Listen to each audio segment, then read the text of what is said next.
And to go into some neighborhood analysis, which zeroes down into the financial East District, which is the specific location of its property. You can see in Class B, there's the inventory is about 11 million, total available space of 1.1 million, and year-over-year percent change of -4.5.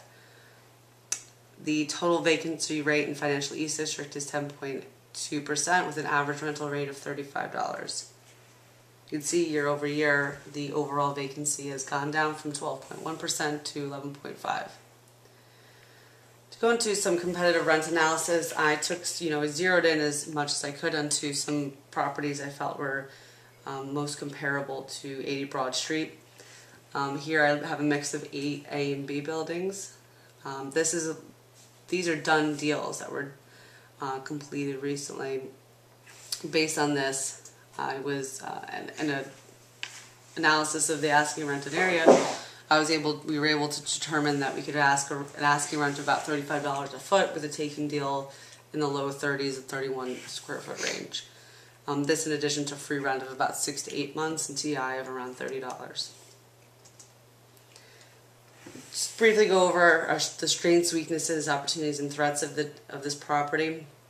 The strengths are its location. In addition, its floor plate, which you'll see in the next slide, is a strength as well as a deterrent, depending on what whether you do an office condo conversion or typical lease up. Another thing is the recent capital improvements that were completed in 2004, and also that the area has a really up and coming retail hub. Some of the weaknesses is the floor plate, which is small. It's a wedding cake stack.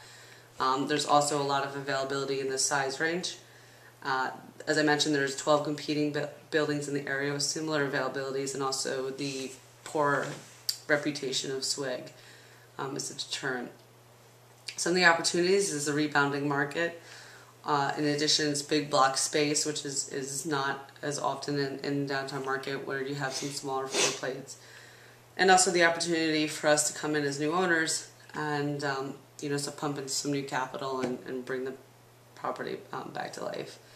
Some threats include security and road closures, which are common in downtown, and no through traffic, which actually there's no through traffic on Broad Street. Also, 50 Broad is under renovation, so that will be some competition. There's a typical floor plate.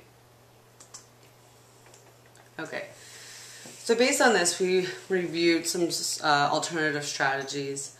Two of the strategies we discussed were purchasing the note, discount, take ownership, and implement a well thought out management and improvement and asset enhancement initiative, and to hold the property between 5 and 10 years. In addition, the other strategy was to purchase the note at a steep discount and execute an office condo conversion plan in the upcoming vacancies.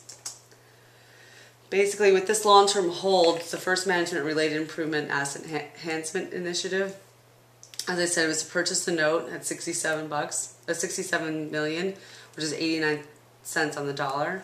Hold and look to get fund financing and pay off all the loan with cash, and proceed with the foreclosure. Once ownership's obtained, go through and connect with all the tenants, determine whether there's expansion space needed. Discuss any, early renewals, review all operating expenses to determine if there's anything, make sure that's in line with competition, and make any kind of conservative adjustments to spending. In addition, go through service contracts, receivables to make sure they're in line, as well as remeasure the building to increase the rentable square footage. Currently, the building's at 24% loss factor, where the market's at 27%. And also look to pump some capital and improve the marketing initiative and market a new ownership in order to stabilize the reputation. Also increase awareness through advertising and get brokers involved. The second strategy is the office condo conversion. This is to purchase a senior note and proceed with foreclosure. And go through there is to execute the partial office conversion plan. The reasoning behind this is that it does, possess a superior light and views, and offers a prime spot for office condo conversion. This is due to its 35% rollover which makes it a prime conversion due to its big blocks of space that are coming available. Some attractive properties include the window line, the 360 views, the floor plate, and also the demand that's in the area. Some of the benefits I found to an office condo conversion is it saves money by avoiding the outlay of leasing space, such as tenant improvement allowance or free rent. It also allows the owner to have less time servicing the debt. And also, because there is high demand, you receive a 30 to 60% premium over lease space. It also helps over leveraged owners, such as SWIG, to bring down their debt to a manageable level. In addition, in 2013, FASB, a new law will come into effect where companies are required to recognize these lease obligations as a liability on their balance sheets, whereas before it was added as a footnote. So a lot of companies are going to be looking to own their office space. And also in downtown, there is high demand. In 2001, there was 21 sales at an average of $522 per square foot. Based on these two strategies, we recommend our first strategy, which is to purchase a note all cash, proceed with foreclosure and obtain ownership, and implement this management plan. We weighed out both opportunities, and we felt that this was the strongest strategy at this point. And this goes through to show you a lease-up schedule and a corresponding rollover schedule in the bottom. And 10-year cash flow.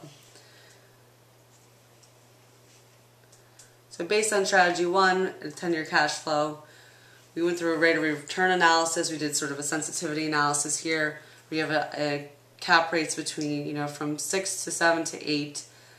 Based on that, we had a blended IRR of 19.35%, which well exceeds the desired 15% IRR that Hayes Management requires.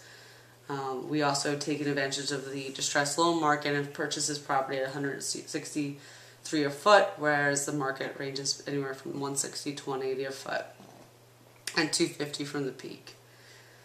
This allows us to come in at a low price and upgrade the property and stabilize it, and to experience a significant return at the end. Basically, the condo conversion, we felt it needed a lot of needed to go through a lot of approval process, and would create a lot of time. In the time where this property is under a lot of distress, we felt that it was important to purchase a property and stabilize it in its current state.